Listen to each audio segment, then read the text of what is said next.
For years, you've been sold a lie that comes in a can, promising all the sweetness with none of the guilt.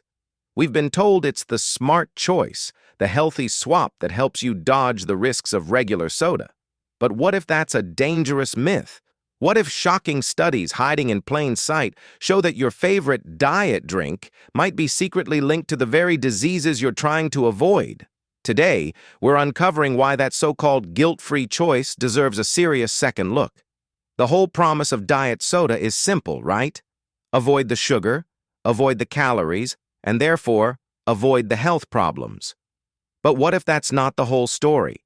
What if switching to diet soda doesn't actually lower your risk for things like type 2 diabetes?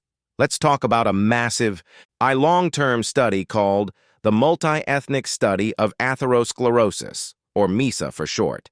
It found that people who drank diet soda every single day had a staggering 67% higher risk of developing type 2 diabetes compared to people who never touched the stuff.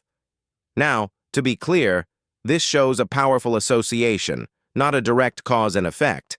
But, and this is the kicker, that link was still significant even after researchers accounted for things like a person's weight and lifestyle.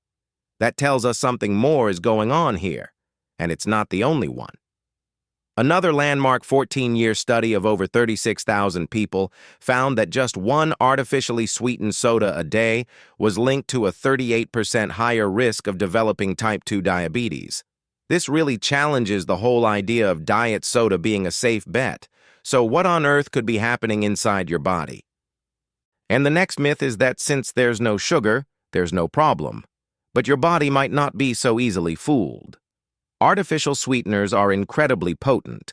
We're talking hundreds of times sweeter than actual sugar. That intense sweetness may trigger something called a cephalic phase insulin response. Basically, your body tastes sweetness and thinks, okay, sugar rush incoming. It gets ready for a flood of sugar that never actually arrives. Some scientists believe that over time, this constant false alarm could confuse and disrupt your body's metabolic signals. Then there's your gut. A ton of new research is looking into how these sweeteners affect the trillions of bacteria in your digestive system, your gut microbiome. Some lab and animal studies suggest sweeteners like saccharin and sucralose can throw the balance of these bacteria out of whack, which could lead to glucose intolerance, a well-known stepping stone to type 2 diabetes. While the evidence in humans is still developing, it's a huge area of concern for scientists. Let's be honest, probably the biggest reason people switch to diet soda is to lose or manage their weight. But even here, the science is surprisingly messy.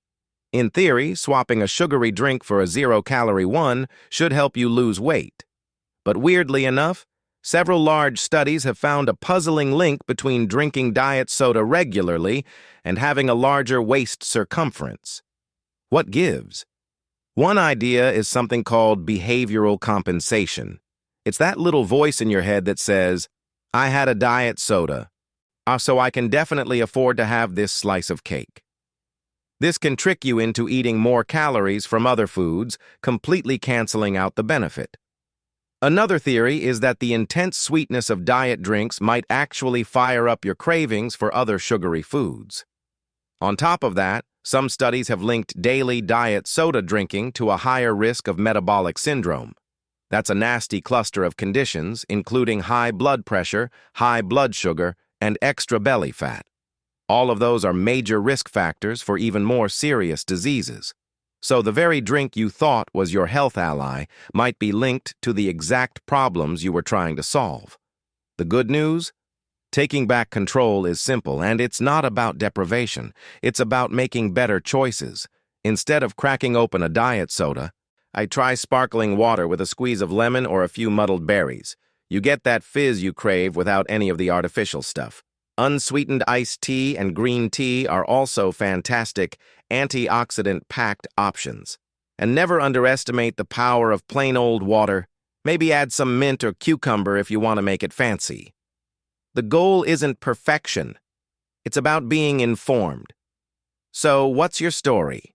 Are you a long-time diet soda drinker, or have you already kicked the habit? Share your experience and what worked for you in the comments below. Your story might just be the motivation someone else needs. And if you want to keep cutting through the hype to get to the real science, make sure you subscribe and hit that notification bell so you never miss what's next. Look, the science around artificial sweeteners is complex, and it's always evolving. But the evidence we have strongly suggests diet soda just isn't the health halo in a can it was marketed to be. At best, it might be a temporary crutch, but it's not a long-term health strategy. The most powerful choice you can make is to prioritize drinks that actually nourish your body. By replacing even one diet soda a day with water or unsweetened tea, you're taking a real, meaningful step toward protecting your health for the long run.